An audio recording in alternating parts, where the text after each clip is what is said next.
നമസ്കാരം. ഞാൻ മൊയ്തീൻ ഷാ വിഷനിലേക്ക് എല്ലാവർക്കും സ്വാഗതം.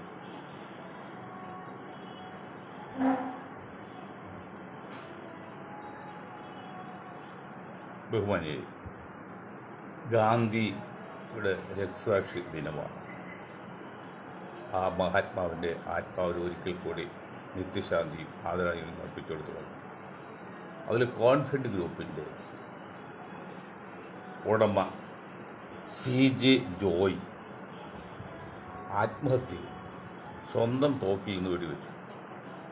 ഇത് പാലക്കാട്ട് ഒരു ജോയി ആയിരക്കണക്കിന് കോടി സ്വത്തുള്ള ആൾ ഏതോ ഗൾഫ് കടലിൽ നിന്നും മുകളിൽ നിന്ന് ചാടി മരിച്ചു. മുത്തൂറ്റ് ഗ്രൂപ്പ് ഒരാൾ ഡൽഹിയിൽ ഫ്ലാറ്റിൽ നിന്ന് ചാടി മരിച്ചു.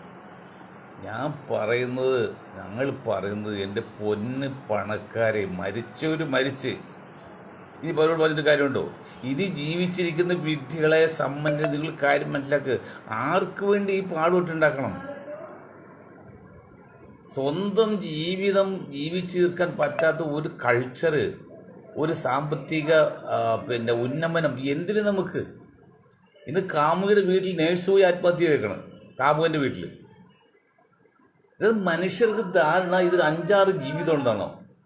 ഈ ലോകത്ത് ഒറ്റ ജീവിതം മാത്രമേ ഉള്ളൂ. മറ്റു ലോകത്ത് ജീവിതമൊന്നും ആരും ഉറപ്പ് പറയുന്നില്ല. അതിനുവേണ്ടിയാണ് നിങ്ങൾ ഇത്രയും കാട്ടിക്കൂട്ടുന്നത്. എത്ര ഉറക്കമൊഴിഞ്ഞും ഞാൻ പണ്ടൊരു ഇപ്പോഴത്തെ സ്വകാര്യ ബാങ്കുകളുണ്ടല്ലോ, ബാങ്കുകളിൽ മാനേജായിട്ട് കാറിൽ പോകും 12 മണി. അത് നാളത്തെ കാര്യത്തിന് വേണ്ടി സ്റ്റാഫിൽ വിളിച്ച് ഭീഷണി അല്ലെങ്കിലും കർശനമായിട്ട് നിർദ്ദേശം കൊടുക്കുകയാണ്. 12 മണിയായപ്പോൾ രാത്രി. ആർക്ക് വേണ്ടി? എന്തിനു വേണ്ടി? നമുക്ക് ജീവിക്കണം, അതിന് പൈസ വേണം, സംശയമില്ല. ഇത്രയും കോടാനുകോടി കൊണ്ടായിട്ട് ആരെങ്കിലും ജീവിതം പൂർത്തിയാക്കിയോ? മന്ത്രി TM ജയിക്കബ് എത്ര കോടി സമ്പന്നനായി. അത് ഓരോരുത്തരും ജീവിതം സ്വന്തമായിട്ടാണോ അവസാനിപ്പിച്ചത്? ഇപ്പോഴത്തെ മഹാരാഷ്ട്രയിലെ അജിത് പവാർ മകൻ്റെ പേരിൽ 18,000 കോടി കെട്ടേണ്ടതുണ്ട്. അഴിമതിപ്പണം മറ്റേ അത് എത്ര ലക്ഷം കോടി ഉണ്ടായിട്ടും എന്ത് കാര്യം, എന്തുണ്ടായി? അവരുടെ ശവം പോലും കാണാൻ പറ്റാത്ത അവസ്ഥയിൽ. ബഹുമാന്യര്, എളിയവനായ മൊയ്തീൻ ഷായുടെ ഗ്രൂപ്പും പറയുന്നത് സമ്പന്നരോടാണ്. പാവപ്പെട്ട പറയുന്നതല്ലേ സമ്പന്നർ, നിങ്ങൾ പണം ഉണ്ടാക്കാം, ബിസിനസ് നേടാം, ഒക്കെ ശരിയാണ്. പക്ഷെ ഒരു ജീവനല്ലേ ഉള്ളൂ. ഒരു ജാൻ വയറിന് വേണ്ട ഇത്രയും പാടുപെടുന്നത്. രാഷ്ട്രീയത്തിലായാലും ബിസിനസ്സായാലും ഉദ്യോഗത്തിലായാലും എന്തെല്ലാം കൊതികാൽ വെട്ടി ആയിട്ടുള്ള കാര്യമുണ്ടോ? അതൊന്ന് ശ്രദ്ധിക്കുന്നത് പ്രത്യേകം പറയാണ്. പിന്നെ ഈ UGC ഗവൺമെൻറ് ഓഫ് ഇന്ത്യയുടെ UGCയിൽ ഈ പിന്നോക്ക ദളിത് വിഭാഗങ്ങൾക്ക് എന്തോ ചെറിയ സംവിധാനം ഉണ്ടാക്കുന്നതിൻ്റെ പേരിൽ സവർണ സേന അത് പറ്റില്ല എന്ന് പറഞ്ഞിട്ട് ഒരു സംഘർഷത്തിലേക്കോ അല്ലെങ്കിൽ സംഘടനത്തിലേക്ക് പോകാനുള്ള ശ്രമത്തിലാണ്. അപ്പോൾ മഹാരാഷ്ട്ര കോൺഗ്രസ് മനസ്സിലാക്കണം. മഹാരാഷ്ട്ര അജിത് പവാർ മരിച്ചു. ശരത് പവാർ ഇപ്പോൾ വേറെ മകൾ കേന്ദ്രമന്ത്രിയാകാൻ പോകുന്നു. PC ചാക്കോ രാജ്യസഭ മെമ്പറാകുന്നു. പിന്നെ മരിച്ച ആളുടെ ഭാര്യ സുനേത്ര വീണ്ടും മഹാരാഷ്ട്രയിൽ ഉപമുഖ്യമന്ത്രിയാകാൻ പോകുന്നു. അപ്പോൾ ശരത് പവാറിൻ്റെ ആ ഗ്രൂപ്പും കൂടി NDAയിലേക്ക് പോയി നടത്തല്ലേ? കോൺഗ്രസ് മനസ്സിലാക്കേണ്ട കാര്യം ഉണ്ടായത്. ആ ശരത് പവാറിനൊക്കെ പുറത്തേക്ക് വിടാവോ? കോൺഗ്രസ് സോണിയാഗാന്ധി നിന്നുകൊണ്ട് ശരത് പവാറിനെ മുന്നിൽ നിർത്തി കളിച്ചെങ്കിൽ ഈ കോൺഗ്രസ് ഈ അപകടം പറ്റുമോ? BJP കയറുമോ? ആരാണ് എനിക്ക് പിന്തുണത്തത്? ഈ ശരത് പവാർ മനസ്സിലാക്കേണ്ടത്. ശരത് പവാറിന് ഒരു പരിധി ആയിപ്പോഴാ മരുമകന് അജിത് പവാറിന് അധികാരം കൊടുത്തെങ്കിൽ തകരുമോ? അയാൾ ജീവിതം പോവോ? തകരുമോ? ഇപ്പം മകളെ ആക്കുമ്പോൾ ശ്രമിച്ചു. അപ്പോൾ ഇവരെല്ലാവരും കള്ളന്മാരും വഞ്ചകരും രാജ്യദ്രോഹികളാണ് ഞങ്ങളെപ്പോലും പറഞ്ഞത്. രാജ്യദ്രോഹികൾ എന്നാണ്. ബഹുഭൂരിപക്ഷം ജനങ്ങൾക്ക് നന്മ കിട്ടാത്തൊരു കാര്യം ചെയ്യുന്നുണ്ടെങ്കിൽ അവൻ രാജ്യദ്രോഹി തന്നെയാണ്, എത്ര ഉന്നതനായാലും. ഞാൻ ഇന്നലെ പറഞ്ഞില്ല, നമ്മുടെ ഇയാൾ പിന്നെ മന്ത്രി മുല്ലപ്പള്ളിയില്ല, കടന്നപ്പള്ളി അഹമ്മദ്, ഇവരൊക്കെ മനുഷ്യരാണെന്ന് ചോദിക്കണം. മനുഷ്യരാണോ? മനുഷ്യവർഗത്തിൽ പെടുത്താൻ പറ്റുമോ? 4-5 പ്രാവശ്യം ഇപ്പോൾ തല ഇറങ്ങി വീണു മന്ത്രി യോഗസ്ഥലത്ത് വെച്ച്. എന്നിട്ടും യാതൊരു മാറ്റമില്ല. ഇപ്പം പറയുന്നല്ലോ, പാർട്ടി പറഞ്ഞാൽ അടുത്ത പ്രാവശ്യം ഞാൻ നിൽക്കുമെന്ന്. ആരോടോ ഈ പാർട്ടി? നിങ്ങളുടെ 2 ശില്പന്തികളിലേ ഉള്ളൂ, 4 പേരിലേ ഉള്ളൂ നിങ്ങളുടെ പാർട്ടിയിൽ. നിങ്ങൾ എന്നെ പറയുന്ന പ്രമാണം. ഞാൻ ഇങ്ങനെയുള്ളവർക്ക് റോഡ് ഇറങ്ങുമ്പോഴല്ലോ ചാണം തെളിച്ചറിക്കണം, അല്ലെങ്കിൽ മുട്ടുകാലി എല്ലൊടിക്കണം. ഞാനിപ്പോൾ എന്നെയാണെങ്കിലും അതെ, എന്നെ മാറ്റി നിർത്തല്ല. എന്തെങ്കിലും ലോജിക്ക് ഒരു ലോജിക്ക് ഇത് വേണ്ടേ? ജനങ്ങൾ പട്ടിണി കിടന്ന് കഷ്ടപ്പെടുന്നു. ഇവിടെ കൊന്നുകൂടി പണം വെച്ചിട്ട് അവസാനം ഒന്നും ചെയ്യാൻ പറ്റുക. ഇപ്പോൾ വിദേശ ബാങ്കുകളിൽ എത്ര ലക്ഷം കോടി രൂപ പിന്നെ സ്വിറ്റ്സർലൻഡ് ബാങ്കിൽ കിടപ്പുണ്ട് ഇന്ത്യക്കല്ലേ. കേരളത്തിൽ പോലും വ്യവസായം അവർക്ക് വെല്ലെടുക്കാൻ പറ്റുമോ? തിരിച്ചെടുക്കാന്ന് വെച്ചാൽ ഇവിടെ കൊണ്ട് കൊടുക്കുമ്പോൾ അത് കളപ്പണമെന്ന് വിചാരിച്ചിട്ട് അവസാനം അകത്ത് കിടക്കും. ആർക്കും ഉപയോഗമില്ല. അന്യ രാജ്യത്തെ ബുദ്ധിജീവികളും ബിസിനസ്സുകാരും രാഷ്ട്രീയക്കാരും കൈകാര്യം ചെയ്യല്ലേ. എന്താ നീതി ഇവിടെ നടക്കുന്നത്? മോഡിജിയാണെങ്കിലും ഏത് ജി ആണെങ്കിലും പിണറായി ജി ആണെങ്കിലും ഒരു ചാൻ വയറിന് വേണം നിങ്ങൾ ഇത്രയും പാടുപെട്ട് ഇത്ര അഴിമതി ടെൻഷൻ എടുത്ത് ചത്തുപോകുന്നത്. മനുഷ്യ മനസ്സിലും താങ്ങാനുള്ള ശക്തി ആ ലിമിറ്റ് ചെയ്ത് താങ്ങൂല, ചത്തുപോകും. അവിടെ അത് ദയവായി ചെയ്യണം. മറ്റൊരു പ്രധാന കാര്യം, മുല്ലപ്പെരിയാറിനടുത്ത് ദിണ്ടിഗൽ, അധികം ദൂരമൊന്നുമില്ല. ഇന്നലെ റിക്ടർ സ്കെയിൽ 3 ഭൂചലനമുണ്ടായി. Richter scale 3 number. ഒരു 5-ന് മുകളിൽ വന്ന പ്രശ്നം അപകടമാണ്. കേരളം പിന്നെ ഭൂകമ്പ മേഖലയല്ല എന്ന് പറഞ്ഞാൽ ഇപ്പോൾ അടുത്ത കാലത്ത് പറയുന്നത് ഭൂകമ്പ മേഖലയാണ്, അതും ഉയർന്ന ഭൂകമ്പ മേഖലയുടെ സ്ഥലമാണ്. അങ്ങനെയുള്ള മുല്ലപ്പെരിയാർ ഇഷ്യൂവിനെ കുറിച്ച് ഏതെങ്കിലും കേന്ദ്ര സംസ്ഥാന നേതാക്കൾ, കേന്ദ്ര സംസ്ഥാന ഭരണാധികാരികൾ ഒരു വാക്ക് ചിന്തിക്കുന്നുണ്ടോ? ചിന്തിക്കണം, പ്രവർത്തിക്കുന്ന നടക്കൂല. ചിന്തിക്കുന്നുണ്ടോ? അവർക്ക് ധാരണ, പിണറായിക്ക് ധാരണ അവർ ട്രിവാൻഡ്രത്താണ്, മോഡിജിക്ക് ധാരണ അവർ ഡൽഹിയിലാണ്. നിങ്ങൾക്ക് ഓൺ ദ വേയിലാണ് ഈ സംഭവം നടക്കുന്നത്. ഇന്ന ദിവസവും വരാൻ ഉറപ്പില്ലല്ലോ. ഇപ്പോൾ മോഡി കേരള സന്ദർശനത്തിന് എറണാകുളം ആലുവ ഭാഗത്തോട്ട് പോകണം, ഹെലികോപ്റ്റർ അല്ലെങ്കിൽ മറ്റേ ഇതിലാണെങ്കിലും. ആ സമയത്താണ് മുല്ലപ്പെരിയാർ വിഷയങ്ങൾ പോകില്ലേ? അതിൽ പിണറായി വിജയൻ കണ്ണൂർക്ക് പോകുന്നത് ആ ദിവസം ആലുവ ഭാഗത്തൂടെ പോകണമെങ്കിലോ അപ്പോൾ പോകില്ലേ? അപ്പം നിങ്ങൾക്കും സുരക്ഷ അല്ലെന്ന്.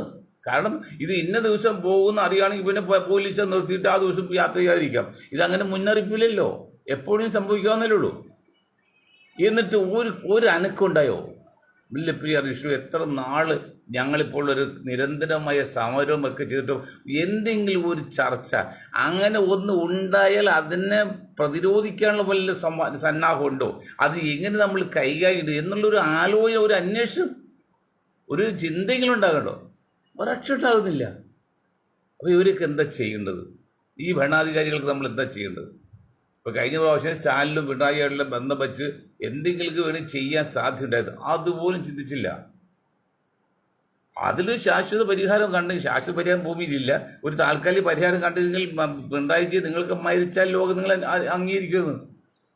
ഇതിപ്പോൾ ആരെങ്കിലും അഴിമതിക്കാരനായിട്ടില്ല മരിക്കാൻ പോകുന്നത്? ആരെങ്കിലും അംഗീകരിക്കും? എന്തിനു വേണ്ടി? ഒരു മുഖ്യമന്ത്രിയെ സംബന്ധിച്ച് അവർ ഒരു കൊല്ലത്തെ ബഡ്ജറ്റ് 10% വരെ കൈക്കൂലി അല്ലെങ്കിൽ കമ്മീഷൻ പോലും കിട്ടുമെന്നാണ്. കേരളത്തിൽ മാത്രം എല്ലാ സ്ഥലത്തും അതെ, ഏത് പഞ്ചായത്ത് പ്രസിഡന്റൊക്കെ അതെ. അതുപോലെ ലക്ഷങ്ങൾ കോടികളും പിന്നെ ഈ കൃത്യമുണ്ടാക്കി 1.5 കോടി വാങ്ങിച്ച് 2 കോടി വാങ്ങിച്ചൊക്കെ.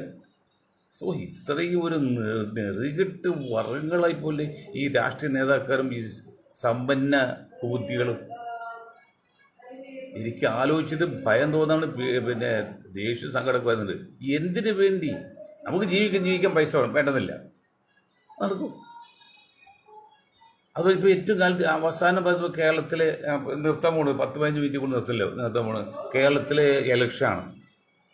ഞാൻ ഒരു കാര്യം UDF-നോട് പ്രത്യേകം പറയാണ്, ആ CP ജോൺ അതൊക്കെ എത്ര വർഷമായി UDF-ന് കൂടെ നിൽക്കുന്നത്. അതൊക്കെ അസംബ്ലിയിൽ ഉണ്ടാകേണ്ട ആളാണ്. ജാതിയോ മതമോ പേരോ ഒന്നും നമ്മൾ നോക്കുന്നില്ല. അദ്ദേഹമൊക്കെ അസംബ്ലി വേണം. അതുപോലെ നമ്മുടെ ഫോർവേഡ് ബ്ലോക്കിൻ്റെ ദേവരാജൻ, അവരൊക്കെ അസംബ്ലിയിൽ വേണ്ടവരാണ്. 2 പ്രാവശ്യം നിന്നും അദ്ദേഹം ജയിച്ചില്ല. ജോണന് 3-4 പ്രാവശ്യം ഒന്നും ജയിച്ചില്ല. കാരണം മനസ്സറിഞ്ഞ് പരസ്പരം കാലൊന്നും വരാതെ ആ CP ജോണും ദേവരാജൊക്കെ ഇലക്ഷൻ നിൽക്കുകയാണെങ്കിൽ ദൈവവിജയങ്ങൾ വോട്ട് ചെയ്ത് അവർ നിങ്ങളുടെ അപകടകാരിയല്ല, നിങ്ങളുടെ ശത്രുക്കളല്ല, അന്യായം പൈസ ഉണ്ടാക്കുന്ന കൂട്ടത്തിലുമല്ല, അഴിമതി ചെയ്യുന്ന കൂട്ടത്തിലുമല്ല. ജനങ്ങൾക്ക് എന്തെങ്കിലും ചെയ്താൽ കൊള്ളുന്ന ആഗ്രഹമുള്ളതാണ് ഈ CP ജോണും പിന്നെ ദേവരാജനൊക്കെ. അതുകൊണ്ട് ദയവ് ചെയ്ത് അങ്ങനെയുള്ള കാര്യങ്ങൾ UDF-ഉം ലീഗും ഒക്കെ ശ്രദ്ധിച്ചിട്ട് അവർക്ക് ജയിക്കാവുന്ന 1-2 സീറ്റ് കൊടുത്ത് അവർ അസംബ്ലിയിൽ വരട്ടെ. കഴിവെങ്കിൽ മന്ത്രി, അത് ഞാൻ പറയുന്നില്ല, എല്ലാവർക്കും മന്ത്രി സ്ഥാനം കിട്ടില്ല, എന്തെങ്കിലും ആവശ്യം കൊടുക്കും. പിന്നെ ഫോർവേഡ് ബ്ലോക്ക് എന്ന് പറയുന്നത് ശ്രദ്ധിക്കേണ്ട പാർട്ടിയാണ്. അപ്പോൾ ചില പറഞ്ഞു ഫോർവേഡ് ബ്ലോക്ക് എന്ന് പറഞ്ഞാൽ മുന്നോക്ക പാർട്ടി എന്നല്ല, രാഷ്ട്രീയ മുന്നേറ്റം എന്നാണ്. മുന്നോക്ക പാർട്ടിയും രാഷ്ട്രീയ മുന്നോക്കവും വ്യത്യാസമുണ്ട്. ഇത് നമ്മുടെ സുഭാഷ് ചന്ദ്രബോസ് അവർ സ്ഥാപിച്ച പാർട്ടി 1939 അദ്ദേഹം സ്ഥാപിച്ച പാർട്ടി ഫോർവേഡ് ബ്ലോക്ക്. ഇപ്പോൾ അത് ഓൾ ഇന്ത്യ ഫോർവേഡ് ബ്ലോക്കായി, വ്യത്യാസത്തിലേ ഉള്ളൂ. പക്ഷെ അതൊക്കെ വലിയ മൂല്യമുള്ള രാഷ്ട്രീയ പ്രസ്ഥാനങ്ങളാണ്. പക്ഷെ മൂല്യമുള്ളൊന്നും കാര്യം ഒരു വളർച്ച ഉണ്ടാവില്ലല്ലോ, അത് ലോകത്തിൻ്റെ ആദമൂല്യങ്ങളുള്ളതാണ്. ഏതായാലും ഫോർവേഡ് ബ്ലോക്കിനെ പോലെയൊക്കെ ഉള്ള പാർട്ടിയൊക്കെ നിങ്ങൾ സഹകരിച്ച് ചെയ്യണം, അത് തെറ്റില്ല, നല്ല കാര്യമാണ്. ദേവരാജ് ഉൾപ്പെടെ പാർട്ടിയുടെ ലക്ഷ്യം ഉൾപ്പെടെയൊക്കെ തെറ്റില്ല. അപ്പോൾ ചിലർക്ക് സംശയമുണ്ട്, ഫോർവേഡ് ബ്ലോക്ക് മുന്നോക്ക ജാതിയിലെയാണ്, മുന്നോക്ക പാർട്ടിയാണ്. അങ്ങനെ ഞാൻ വ്യക്തമായിട്ട് പറയാണ്, ഞാൻ ശരിക്കും പഠിച്ചിട്ടാണ് പറഞ്ഞത്. മുന്നോക്ക പാർട്ടി എന്നല്ല, രാഷ്ട്രീയ മുന്നേറ്റമാണ് ഉദ്ദേശിക്കുന്നത്. അങ്ങനെയാണ് സുഭാഷ് ചന്ദ്രബോസ് ചിന്തിച്ചത്. അപ്പോൾ ഇങ്ങനെയുള്ള കാര്യങ്ങളെല്ലാം നിങ്ങൾ കുറച്ചുകൂടി ശ്രദ്ധിച്ച് സ്ഥാനാർത്ഥി നിർണയത്തിലേക്ക് ശ്രദ്ധിക്കണമെന്ന് പറയാണ് കോൺഗ്രസ് ശ്രദ്ധിക്കേണ്ട കാര്യം. പിന്നെ ശശി തരൂരിനെ കുറിച്ചൊക്കെ എന്തെല്ലാം ആരോപണം വന്നു, അതെല്ലാം ധാരണ എത്തി. വേറൊരു മാർഗമില്ല, UDF ഭരിക്കണം, UDF നിലനിൽക്കണം. ശശി തരൂർ മാത്രമല്ല, ഒരാൾ പാർട്ടിയിൽ നിന്ന് മാറ്റി നിർത്തരുത്, ഒരാൾ. എല്ലാവരും കഴിവിനനുസരിച്ച് സാഹചര്യങ്ങൾക്കനുസരിച്ച് എല്ലാവർക്കും മാന്യമായി സ്ഥാനം കൊടുത്ത് നിർത്തണം, ഒരാൾ പോലും. പിന്നെ കേരള കോൺഗ്രസ് മായ ഗ്രൂപ്പ് ഇങ്ങോട്ട് വരാൻ പോകുന്നു കേൾക്കും. പിന്നെ ജോസഫ് ഗ്രൂപ്പൊക്കെ ചിന്തിക്കാൻ PC തോമസ് സാറിൻ്റെ കാര്യം പറഞ്ഞു. തോമസ് സാർ, നിങ്ങൾക്ക് ജനസംഖ്യ വെച്ച് നോക്കിയാൽ 15% ആകെ 20 സീറ്റിന് അർഹതയുള്ളൂ. അതിലിപ്പോൾ ഏതെങ്കിലും അർഹതയുള്ള 100ഓളം പേര് മത്സരിക്കാൻ തയ്യാറായിട്ടുണ്ട് ക്രിസ്ത്യൻ സമുദായം തന്നെ. UDF 100ഓളം പേര്, എല്ലാവരും ഒന്നൊന്നും വെച്ചാൽ ആരും മോശക്കാരല്ല. കൊടുക്കാൻ പറ്റുമോ? ക്രിസ്ത്യൻസ് മാത്രം കൊടുത്താൽ ബാക്കി കിടക്കാല്ലേ? ജനസംഖ്യക്ക് അനുപാതം നോക്കിയാൽ 15% ഉണ്ടെങ്കിൽ 14, 7, 21 സീറ്റേ ഉള്ളൂ, അല്ലെങ്കിൽ 25 സീറ്റ്. അതിൽ 25 സീറ്റ് ആകെ ചാൻസ് ഉള്ളെങ്കിൽ, മാക്സ് ചാൻസ് ഉള്ളെങ്കിൽ 10-12 സീറ്റ് ജോസഫ് ഗ്രൂപ്പ് കൊടുത്ത ബാക്കി എത്ര ഗ്രൂപ്പുണ്ട്? JK ഗ്രൂപ്പുണ്ട്, RSP ഉണ്ട്, എത്ര പാർട്ടികൾ വരെയുണ്ട്. കോൺഗ്രസ് അതിർത്തി കോൺഗ്രസ്സിൽ സ്ഥാനാർത്ഥി മോഹൻ സ്ഥാനാർത്ഥി. അപ്പോൾ നിങ്ങൾ കൊക്കിൽ ഒടുങ്ങതേ ആവശ്യപ്പെടാവുള്ളൂ. നിങ്ങൾ ജോസഫ് ഗ്രൂപ്പ് മാത്രമല്ല, ആ ലീഗ് ഉൾപ്പെടെ ഇന്നലെ പറഞ്ഞ ആ ശൈലി വളരെ ഇഷ്ടപ്പെട്ടു. എന്താ ശൈലി? ആ പ്രത്യേക ക്ലോസ് എന്താണ്, ഫ്രേസ് എന്താണ്? പരമാവധി സീറ്റ് കുറച്ച് വാങ്ങിക്കുക, പരമാവധി സീറ്റിൽ ജയിച്ചെടുക്കുക. സിമ്പിളാണത്, നല്ലൊരു ഫ്രൈസാണ്, എല്ലാവരും അനുഭവിച്ചുകൊണ്ടിരിക്കും. കുട്ടി സന്ദേശം വന്നിട്ടുണ്ട്, പരമാവധി സീറ്റ് കുറച്ച് വാങ്ങിക്കുക, പരമാവധി സീറ്റിൽ ജയിപ്പിച്ചെടുക്കുക. അങ്ങനെ വേണം. 12 സീറ്റ് ജോസഫ് ഗ്രൂപ്പിന് കിട്ടിയിട്ട് എവിടെ ജയിപ്പിക്കാനാ? കഴിഞ്ഞ വന്നിട്ട് എത്ര കിട്ടി? 4, 3 സീറ്റായിട്ട്. അത് നിങ്ങൾ ആവശ്യപ്പെട്ടില്ലാതെ ചോദിക്കില്ലേ? അത് ജയിക്കാൻ സാധ്യതയുള്ള കൂട്ടക്ക്.